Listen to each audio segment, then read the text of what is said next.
Homicide 1903. The case of 58-year-old Samuel Henson. Samuel Henson was convicted of the murder of his son William John Henson, who he blew up with a bomb on the 24th of February 1903 at 14 Flora Road, Ramsgate.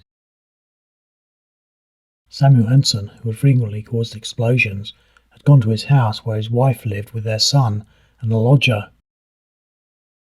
When his wife returned at 10 o'clock, Samuel Henson asked her what arrangements had been made for his return, and she told him that she didn't want him to return. Samuel Henson then opened a bag, lit a cigar, and threw a match into the bag. His wife was alarmed and called her son to remove the bag. William Henson then picked up the bag and took it outside, but it blew up and killed him. The parcel had contained tonite, a high explosive. Immediately after the explosion, Samuel Henson attempted to murder his wife by striking her on the head with a hatchet and cutting her throat, after which he cut his own throat badly.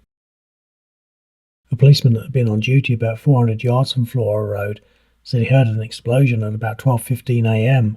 and went to the police station, after which he went to 14 Flora Road, where he found the front door and windows had been blown to pieces and the furniture in the front room disturbed and the ceiling on the floor.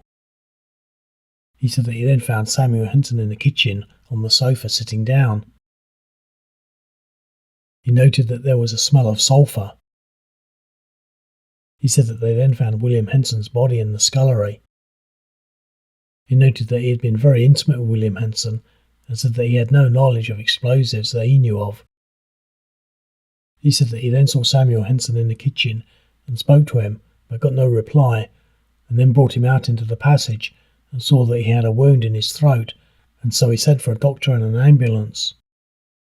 He said that Samuel Henson had blood down his front, which was fresh. An inspector of explosives said that he visited the house on the 24th of February 1903 and examined the damage, and concluded that it had been caused by high explosives, noting that it was not gunpowder and that it had been detonated by the means of a cap detonator, which he said was the proper way to explode high explosives, by means of a safety fuse. He noted that high explosives could be exploded without a detonator, either by a very severe blow or by gradually being heated up. He added that a film on an anvil might be detonated with a hammer, or that a severe blow to a detonator might also fire a cartridge, but he said that a fuse was the best way. He noted that amongst the evidence was what he said looked to him like a piece of burnt fuse that had been used in an explosion. When the judge summed up at the trial, he said that it was absolutely unnecessary that Samuel Henson should have had any wish to murder his son, but noted that if he was doing a felonious act, such as trying to injure anyone with explosive, and he killed someone else, then it was murder. The jury retired for 12 minutes before finding Samuel Henson guilty of murder. When the judge passed sentence, he said, "Samuel Henson, the jury have arrived at the only verdict which could be consistent with the evidence given against you. It was impossible for persons of intelligence to expect the jury to accept the story which you told.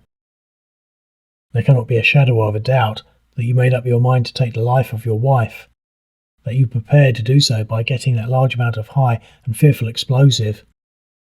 You deliberately made up your mind to blow her, together with the whole house in which she was, to pieces.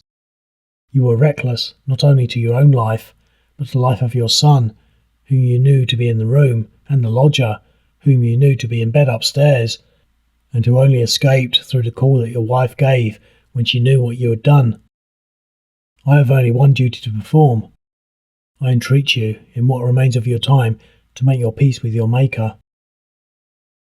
Samuel Henson was due to be sentenced to death at 8 a.m. on the 4th of August 1903, but because he had attempted to cut his throat after the murder, it was thought that his wound would open badly when he was hung and create a revolting spectacle, as well as the possibility that he might still be able to breathe through the hole, and so his sentence was commuted to penal servitude for life on the 24th of July 1903.